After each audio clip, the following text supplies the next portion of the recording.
Esta mañana nos acompaña el doctor Carles. Bienvenido, doctor. Muchas gracias. Bueno. A ver, vamos a arrancar por el tema que planteaba Fernando, las jubilaciones de privilegio. En realidad, los privilegios que tiene la justicia, que creo que al resto de los ciudadanos del país, y sin el deseo de enfrentar ni cargar las tintas sobre la justicia en particular, pero tienen privilegios que uno no puede terminar de entender. Sí, bueno, por empezar, el más conocido de todos, el no pago del impuesto a las ganancias, donde cualquier trabajador que supera un cierto monto de salario ya está pagando impuesto y los jueces no pagan porque ellos mismos han decidido no pagarlo, porque entienden, y la Corte Suprema así lo entiende, que el pago del impuesto a las ganancias por parte de los jueces es inconstitucional. ¿Por qué?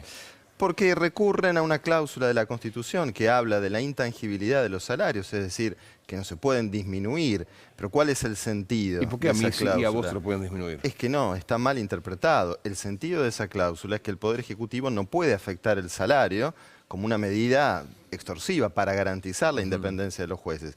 Ahora, esa intangibilidad no significa que no deban pagar impuestos, porque, digamos, con ese mismo criterio yo puedo decir, la factura del gas también afecta a mi salario. O sea, es una interpretación totalmente disparatada que ha consolidado primero una acordada de la Corte Suprema y luego una jurisprudencia, pero que lo que no hace otra cosa que consagrar un privilegio que es totalmente inadmisible y que creo que más temprano que tarde se va a tener que revisar. Bueno, ahora se reforman, o se van a reformar, se espera que suceda las jubilaciones, ¿no? Sí. de los jueces, que en algunos casos superan el $500.000 de pesos, ¿no? Sí, seguro, estamos. A ver, el país está en una situación económica crítica, heredada del gobierno anterior. El sistema previsional está pasando también un momento crítico con un fondo de garantía que ha sido totalmente liquidado, del ANSES, me estoy refiriendo.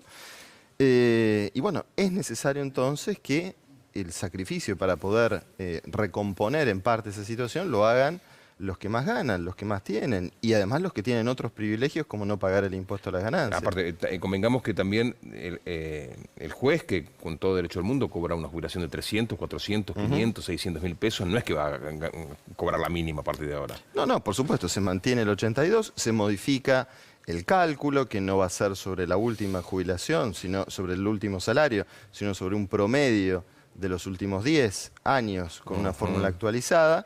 Se eleva la edad jubilatoria de 60, que era actualmente, a 65, como es para el resto de los ciudadanos, y se incrementan los aportes.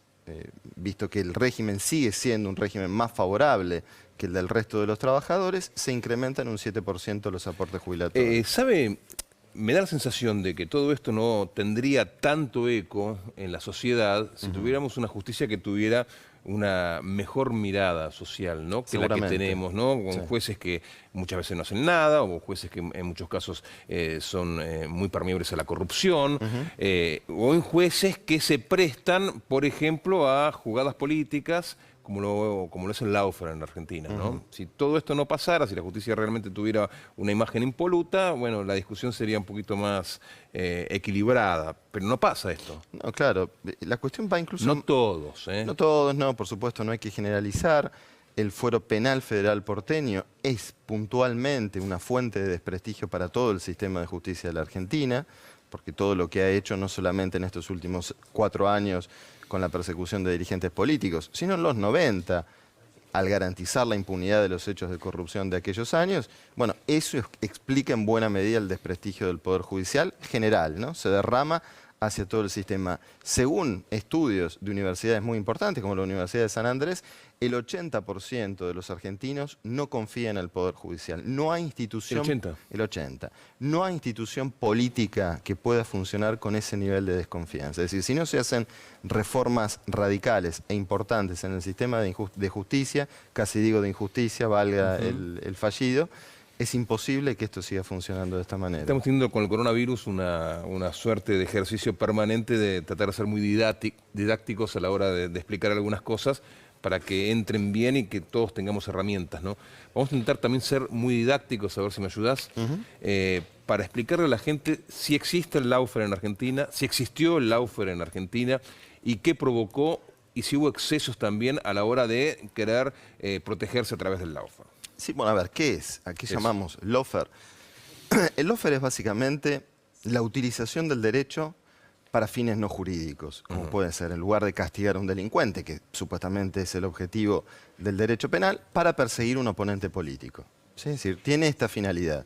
¿Cómo se materializa? Bueno, a través de un desconocimiento de garantías constitucionales básicas, del debido proceso, el derecho a la libertad ambulatoria durante un proceso penal.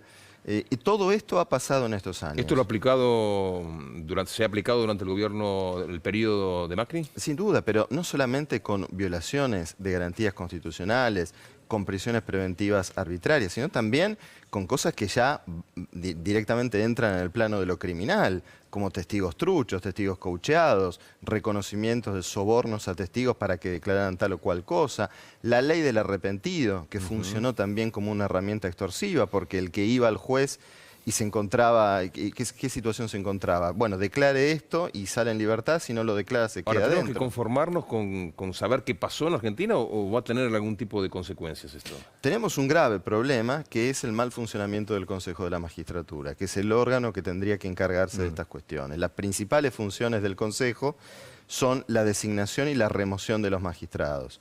Falla en la designación porque los concursos no son transparentes. El mismo presidente ha dicho que hay un problema serio con la cuestión de las entrevistas personales, es decir, personas que llegan con puntajes bajos a la entrevista después del examen, me refiero, cuando dan la entrevista personal, ese puntaje sube extraordinariamente o baja extraordinariamente, lo que permite gran arbitrariedad. Y en cuanto a la remoción y a los procesos disciplinarios, también hay mucha arbitrariedad. Por último, doctor, una de las grandes apuestas en materia judicial del gobierno es la reforma, ¿no?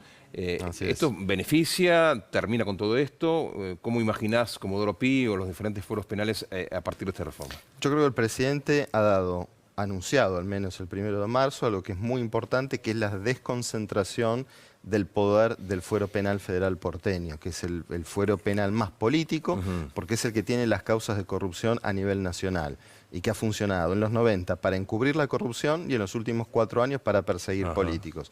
Ya que ese poder concentrado se diluya, es muy importante. Ahora, nada de esto va a funcionar de por sí si no mejoramos la forma en la que elegimos nuestros jueces. ¿Es bueno que investiguen los fiscales y no los jueces? Es bueno porque es el sistema más republicano de división de poderes, donde tenemos jueces que aseguran la vigencia de las garantías durante el proceso penal y tenemos fiscales que llevan adelante la acusación.